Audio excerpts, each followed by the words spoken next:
بدگمانی کی تعریف: ہر وہ خیال جو کسی ظاہری نشانی سے حاصل ہوتا گمان کہلاتا۔ مثلا دور سے دھواں اٹھتا دیکھ کر آگ کی موجودگی کا خیال آنا۔ گمان کی میرے محترم مسلمانوں دو قسمیں: اچھا گمان، برا گمان۔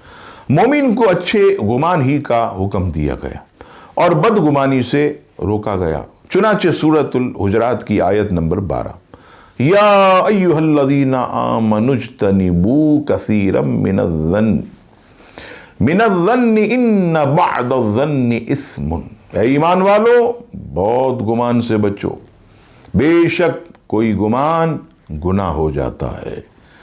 یاد رکھیے گا کہ بدگمانی یہ حرام ہے۔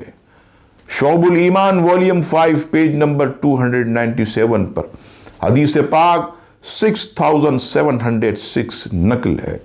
اللہ کے محبوب صلی اللہ تعالی علیہ وسلم نے فرمایا، مومن کا خون، مال اور اس سے بدگمانی دوسرے مسلمان پر حرام ہے۔ بدگمانی پر حکم شرعی کب لگے گا یہ بھی یاد رکھیے۔ کسی شخص کے دل میں کسی کے بارے میں برا گمان آتے ہی اسے فعل حرام کا مرتکب قرار نہیں دیا جائے گا۔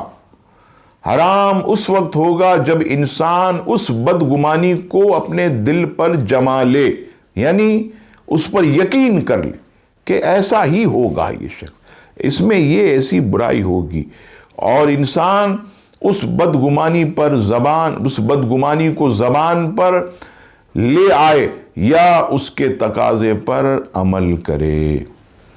آخر میں یہ پیغام کہ ہر مسلمان ہر اس کام سے بچے جس کی وجہ سے لوگ اس سے بدگمان ہوتے ہیں، خصوصاً ہماری شخصیات اور علماء۔ ہم ایسا موقع ہی نہ دیں کہ لوگ ہمارے فعل سے بدگمان ہوں، ہمارے کاموں سے بدگمان ہوں۔ اور شخصیات اور علماء کہ جو لوگوں کے آئیڈیل ہوتے، لوگ جنہیں فالو کرتے ہیں، انہیں تو بہت ہی زیادہ بچنا چاہیے کہ ان کے متعلق لوگ فوراً بدگمانی میں مبتلا ہوتے ہیں۔ رب تعالی ہم سب کو اس گناہ سے محفوظ فرمائے۔